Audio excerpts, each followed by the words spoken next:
भारत में CAA यानी नागरिकता अधिनियम 2019 लागू हो चुका है।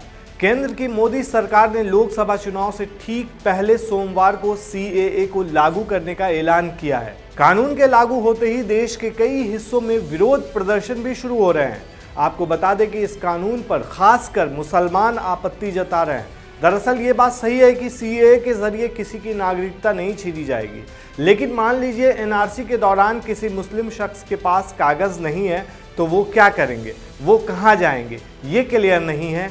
लोगों का मानना है कि दिक्कत यहीं पर है। आपको बता दें कि इस कानून के लागू होने से 3 पड़ोसी देश पाकिस्तान, अफगानिस्तान और बांग्लादेश से आए गैर मुस्लिम शरणार्थी, जिसमें हिंदू, सिख, बौद्ध, जैन, पारसी और ईसाई भारतीय नागरिक बन सकते हैं। इसके लिए इन लोगों को सरकारी गाइडलाइन का पालन करना होगा और नागरिकता के लिए ऑनलाइन आवेदन करना होगा। हालांकि कुछ ज़रूरी शर्तें भी रहेंगी, जैसे CAA नियमों के तहत आवेदन करने से पहले भारत में 1 साल तक लगातार रहना अनिवार्य है।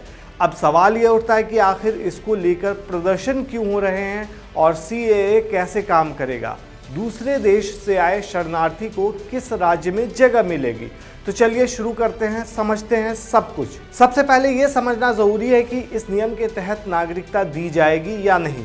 क्या किसी की नागरिकता छीनी जा सकती है? तो इसका जवाब है नहीं। किसी की नागरिकता छीनने का प्रावधान नहीं है इस कानून में, यानी किसी की नागरिकता पर कोई संकट नहीं है। गृह मंत्री अमित शाह ने भी कहा था कि CAA किसी की नागरिकता छीनने का कानून नहीं है। CAA के तहत पाकिस्तान, बांग्लादेश और अफगानिस्तान से 31 दिसंबर 2014 से पहले आए गैर मुस्लिम 6 समुदायों को नागरिकता देने का प्रावधान है। अब सवाल ये उठता है कि आखिर किन लोगों को मिलेगी नागरिकता। इसका जवाब है ऐसे शरणार्थी को नागरिकता दी जाएगी जो 31 दिसंबर 2014 से पहले भारत में आकर बस गए हैं। आवेदकों को वो साल बताना होगा जब उन्होंने यात्रा दस्तावेज के बिना भारत में प्रवेश किया। भारत में आने का दिन, भारत में आने के लिए वीज़ा या इमिग्रेशन स्टैंप समेत अन्य जानकारियां देनी होंगी। अब सवाल ये उठता है कि आखिर CAA का सिस्टम कैसे काम करेगा। चलिए इसे भी समझते हैं।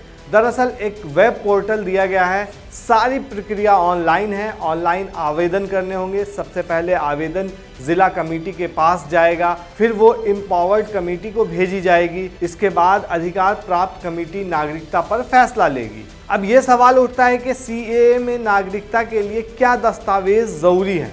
भारत की नागरिकता हासिल करने के लिए ऑनलाइन फॉर्म में शेड्यूल 1A के तहत 9 तरह के दस्तावेज मांगे गए हैं, जबकि शेड्यूल 1B के तहत 20 तरह के दस्तावेज और शेड्यूल 1C के तहत शपथ पत्र यानी एफिडेविट देना होगा।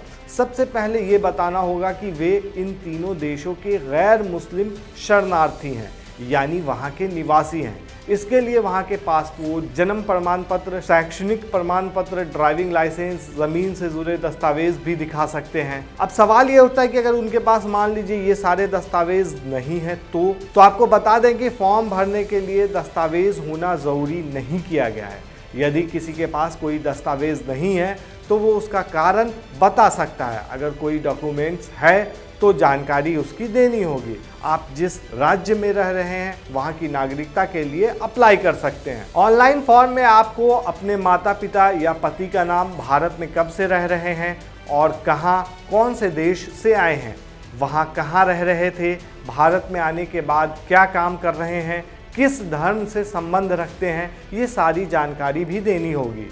और हाँ, भारतीयों से अगर शादी की है तो इसकी भी जानकारी देनी होगी। वेब पोर्टल पर इसके लिए अलग से फॉर्म है। यदि भारत आने के बाद किसी भारतीय से शादी की है तो उसके बारे में भी जानकारी आपको देनी होगी। वहीं अगर किसी का आपराधिक रिकॉर्ड है तो इसकी भी जानकारी देनी होगी। अगर सरकार को लगेगा कि ऐसे किसी शख्स को नागरिकता देने से खतरा हो सकता है तो उसका फॉर्म कैंसिल किया जा सकता है। अब ये भी समझ लेते हैं कि आखिर नागरिकता के लिए क्या शर्तें हैं। भारतीय नागरिकता पाने के इच्छुक लोगों को आवेदन करने की तारीख से पहले देश में कम से कम 12 महीने तक रहना अनिवार्य है। ये तो आप जानते ही हैं, तभी आवेदन करने के लिए पात्र माना जाएगा। इन 12 महीनों से ठीक पहले के 8 वर्षों के दौरान भी आवेदकों द्वारा देश में कम से कम 6 साल बिताया गया हो, तभी उन्हें भारत की नागरिकता प्राप्त करने के लिए पात्र माना जाएगा।